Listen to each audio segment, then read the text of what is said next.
Welcome to Mechanic. Today here on Mechanic we have a 2015 Chrysler 300. On this Chrysler 300 it has a 3.6 liter Pentastar engine in it, and the one difference with this one is the fact that the engine is mounted in the orientation for rear wheel drive, and for this particular rear wheel drive. So meaning that the cylinders 1, 3, and 5 are on this side, 2, 4, and 6 are on that side, instead of being in the transverse order, which means a few things are in different locations compared to the other Pentastar vehicles may or may not have worked on. So getting to the alternator, just to make some ease of access, we're going to remove these two covers. This one just pops up. This one you need an 8mm to undo a clamp there, 8mm undo a clamp from the air box. There is one electrical connector that goes into your map sensor here that you've removed. And once you've done all that, then we just be able to pop these things off, set it to the side, so that we can get to the real thing that we need.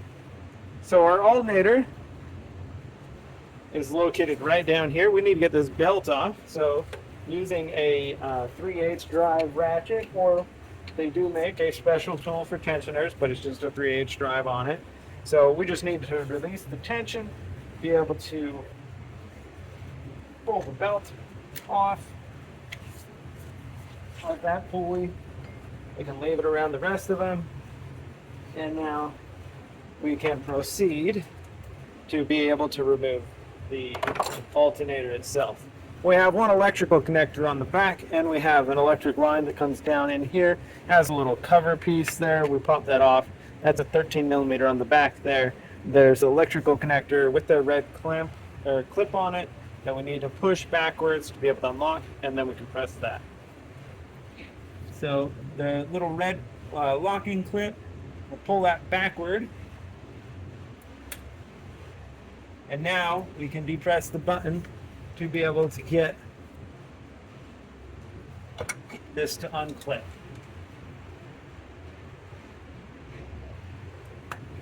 Go. So we got that one undone. The bottom one, you pop that little cover off, and that's a, like I said, that's a 13mm. We got a little bit of corrosion on there, and so we're going to potentially get that one after we've removed the alternator a little bit to give us a little bit more access. This is a little bit tight in here, but not too bad. We need a 13mm for there's 2 top bolts and 1 bottom bolt.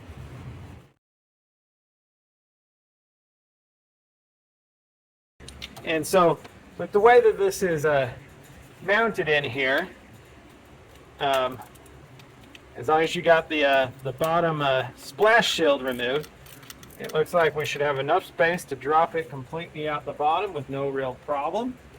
And unless you want to remove the fan, which is actually fairly simple, that way you could probably bring the whole thing over and then pull it up on the other side. But we're going to drop it out the bottom. So there's 1 bolt down here on the bottom.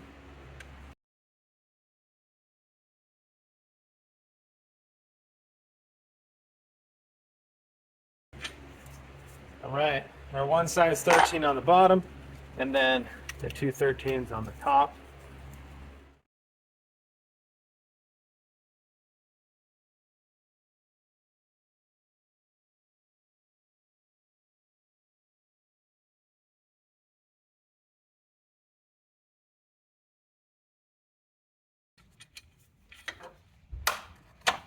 Right. Got that 13 out. And now I'm going to just move this a little bit. I'm going to set it down there on the subframe, and then we're going to be able to get this bolt undone here on the top. Hopefully. Got a decent amount of corrosion on there, so I'm going to put a little bit of an impact on there to get it off. See if it'll come off. Not too bad.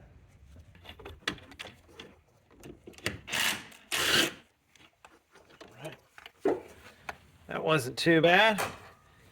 Could have potentially got that with a wrench, but that worked out. So now, I feel like we have enough access.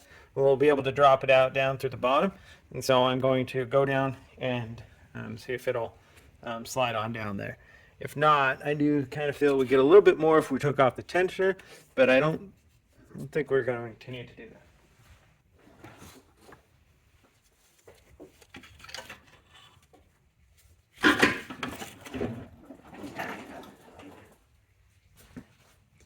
All right, that is our alternator removed, and so that would be the removal of your alternator, and then we go through the reverse process to be able to reinstall our alternator. Okay, so I need to go down below because we have the bottom splash shield removed, where we pulled the alternator out through the bottom. If you did decide you wanted to take, you can take the fan out and then be able to do everything from up top. This fan is fairly simple to take out, but I'm not doing that. We've got this splash shield off. We get very easy access to be able to put our alternator up through the bottom.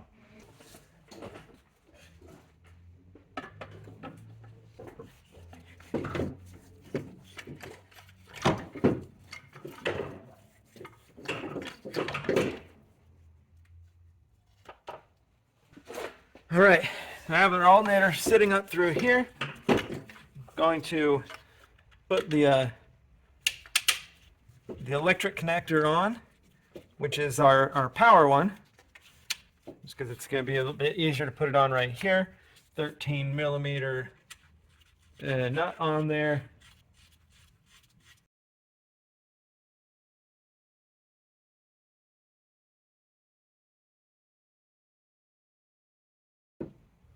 Okay, so that's good and snug. Now we need to raise the alternator up into the location. If you notice, our top one here has a little pin that should keep it into alignment once we get it there.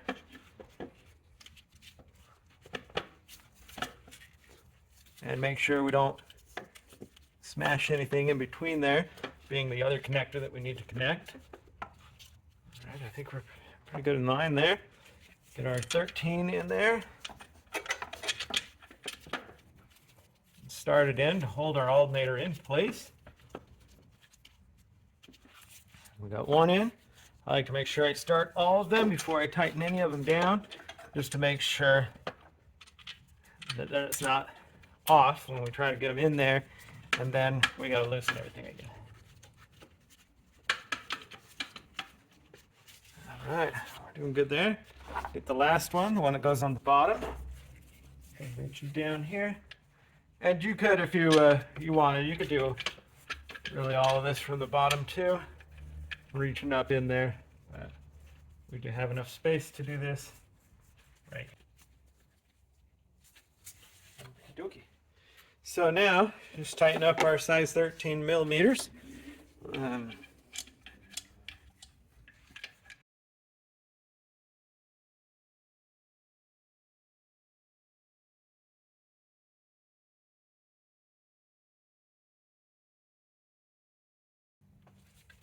Okay, bottom one is tight. Now, just tighten these top two here.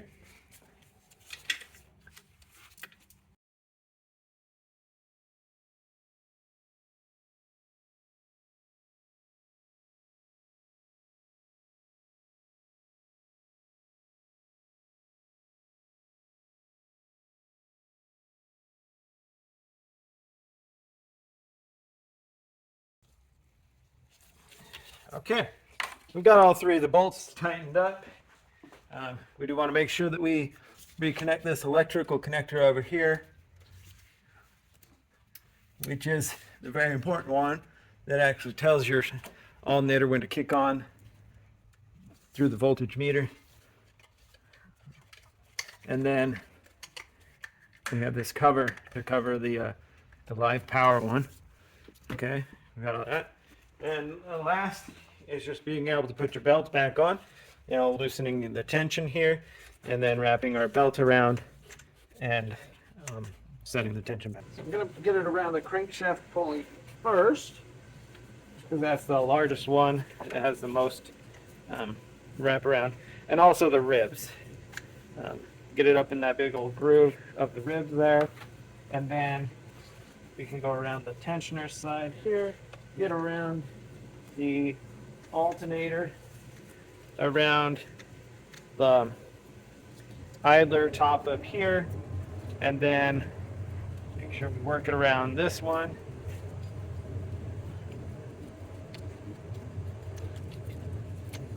There we go. And so now we will loosen the tension and then be able to work this up through there.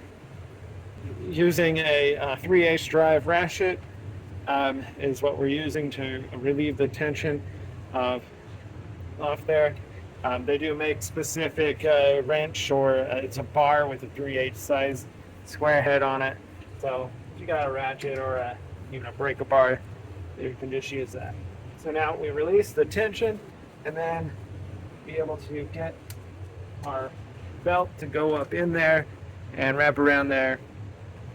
And then, so it's always a good idea, you get your belt around all of the pulleys with the ridges, and then, or the ridges, the ribs in it, and then leave the last one with a good smooth one like this to slide that belt over it.